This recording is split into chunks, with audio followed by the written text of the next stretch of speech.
We talked about having kind of your favorites or your favorite teams, and I basically did a tier 1 and tier 2. For the Euros, I did a tier 1, 2, and 3, but as we mentioned, Euros are 24 teams, Copa America is 16 teams.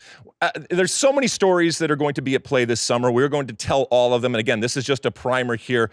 The biggest, and certainly not the least of which when it comes to the stories, is obviously Messi, coming off of winning a World Cup and in his backyard playing in the Copa America for Argentina and what happens. So it doesn't take a genius or anybody that's on this show to tell you that as far as my tier 1 favorites, where you're going to win some money, but not a lot of money if you're picking Argentina, Brazil, and I threw Colombia in there. And then tier 2, where you win a little bit more money, I'm talking about USA, Uruguay, and Mexico. And then if I had to pick dark horse types of things where you would win a lot of money, but the chances are slim, I'm looking at a vino tinto when it comes to Venezuela or maybe in Ecuador. Agree or disagree when it comes to those? Yeah, I think Argentina are the overwhelming favorites to repeat. They're looking to replicate the run that Spain had from 2008 through 2012, where they won 2 regional titles and then a World Cup title in between.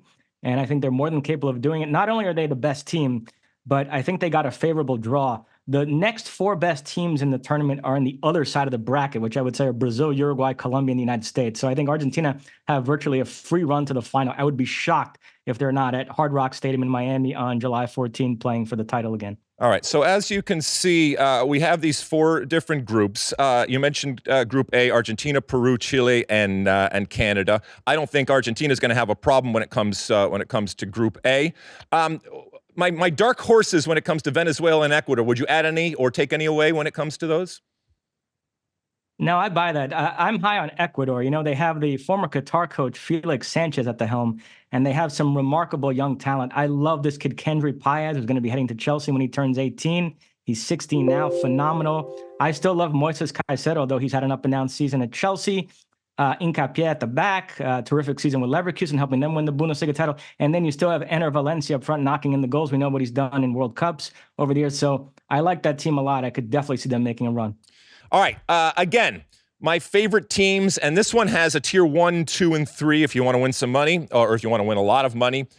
No brainer. Again, you don't need us to tell you that France, England, and I'm going to add Spain into my tier 1.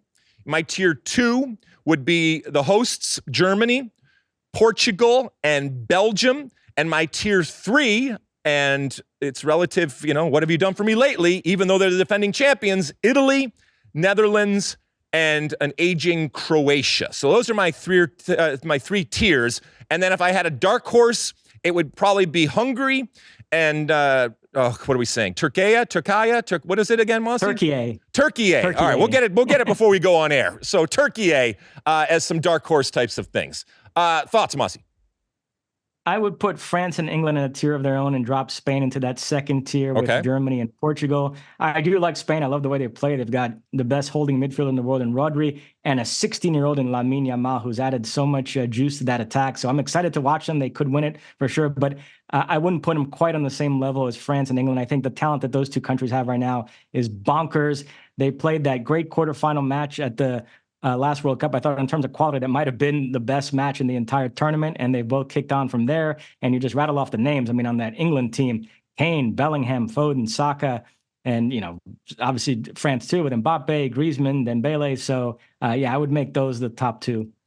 When it comes to, over the last couple of years, a lot of people are down on Germany. And look, the results have not been there. It's not been a German team to get excited about, although I, especially over the last year, have said Germany, we know they know how to host a tournament, but I also think that they will be ignited. And this German team of late seems to have, piqued your interest and others that maybe were a little bit down on this German team. So I put them in my tier 2. Don't sleep on Germany, right? I agree with you. I think they've turned a bit of a corner there. And you watch 2 young players like Florian Wirtz and Jamal Musiala, and I can't help but be excited about this German team with those 2 guys in the mix, Kai Havertz and others. So I still think there's a lot of quality there. Even when they were having some terrible results, you still looked at the team on paper and said, there's a good team in here somewhere. And I think we are going to see it this summer on home soil. Is there a good Cristiano Ronaldo in yet another tournament? We talked when it comes to Copa America about Messi, and it is a apples and oranges type of situation right now.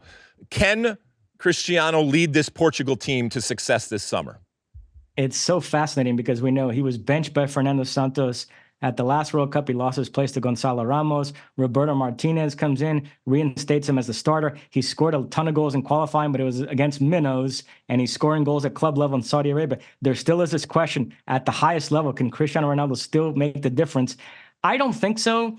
But the good news with this Portugal team is they have so much talent. Otherwise, Rafael Leão and Bruno Fernandes, Bernardo Silva, João Felix, Vitinha is an emerging star in the midfield, that they don't need Ronaldo to be great to, quote unquote, carry them.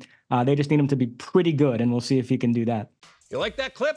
Well, my State of the Union podcast drops twice a week right here on my very own YouTube page. The only way to stay up to date is to hit that subscribe button down below. Size the day, and see you soon.